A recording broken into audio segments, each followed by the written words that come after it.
Fenêtre sur l'emploi pour terminer notre émission. Tiens, ça faisait longtemps qu'on n'avait pas parlé de l'IA et pourtant l'IA est partout dans votre quotidien. Vous l'utilisez ou essayez de vous former parce que c'est un autre sujet qui est important et on en parle avec Florent Balayer. Vous êtes directeur LinkedIn Talent Solutions.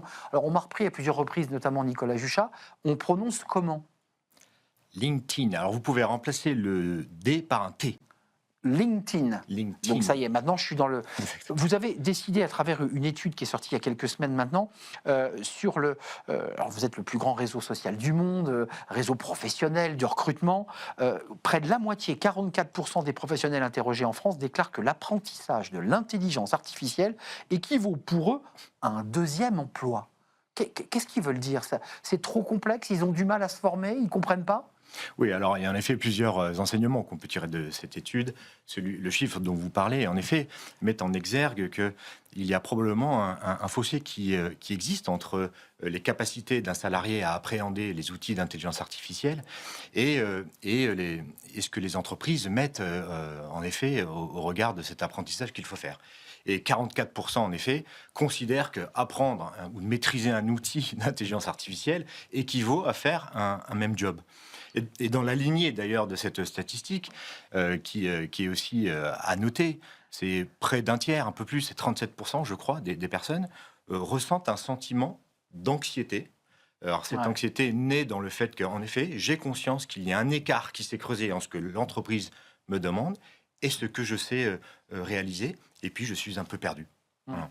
Donc ça veut dire qu'il y a un gap, il y a un petit trou d'air entre l'accélération du monde et de l'entreprise et ce que comment on fait très concrètement ? Parce que LinkedIn utilise des outils IA. Quand on manipule LinkedIn, j'en suis un utilisateur quasi quotidien, on voit qu'il y a des possibilités de travailler ses textes, d'améliorer grâce à l'IA. Est-ce que vous apportez en plus, je ne sais pas, des solutions, des formations, de l'accompagnement ? Peut-être que ceux qui nous regardent sont tous sur LinkedIn. Est-ce que vous les aidez ? Alors on les aide. Déjà, la mission principale, depuis que la création de LinkedIn, c'est de créer des opportunités économiques pour un membre. Donc une opportunité économique, c'est un membre qui chercherait un emploi qui le trouverait, c'est un entrepreneur qui retrouverait des investisseurs, une entreprise qui ferait la promotion d'un outil, d'un service. Donc tout ça, c'est rendu possible naturellement, mais aussi grâce à nos outils qui permettent aux membres de rédiger un post grâce à des outils d'intelligence artificielle. Qui facilite la vie. Qui facilite, puisqu'on gagne du temps, donc on peut en faire un peu plus. Et puis, de l'autre côté, il y a notre business, le B2B. Donc, nous aidons aussi les entreprises à recruter des talents.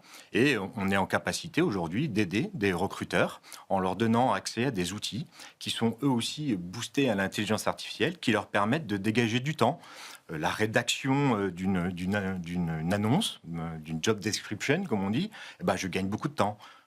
Florent, il y a un élément que je trouve connexe, c'est-à-dire à la fois l'angoisse dont vous parliez, l'envie de se former, parce qu'on sent bien qu'il faut accélérer, et en même temps, dans l'étude, on voit qu'on revient à l'humain, c'est-à-dire qu'on ne va pas sur l'IA pour savoir si je vais avoir 15% d'augmentation. Globalement, on fait à l'ancienne, et on va voir les collègues autour. C'est-à-dire que c'est assez rassurant de voir qu'il y a à la fois une accélération, mais que l'humain est là.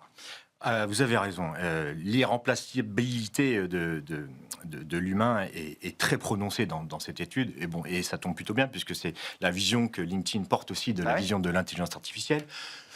Alors, peut-être que je vais enfoncer une porte ouverte, mais les outils ne sont que des outils et ne doivent rester que des outils. Ils doivent être un moyen, et ça n'est pas une fin.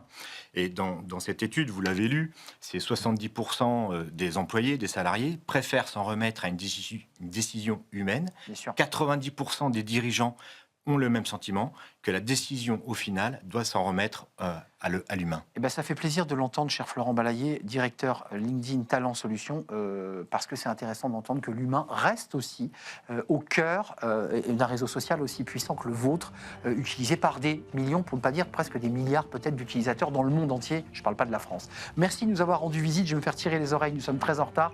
Merci évidemment à Nicolas Juchat qui m'accompagne pour chacune de ces émissions. Merci à toute l'équipe, merci à Paul Osson, merci à Charles à la réalisation. Merci à vous pour votre fidélité. Évidemment, je serai là pour un prochain numéro de Smart Job. Bye bye.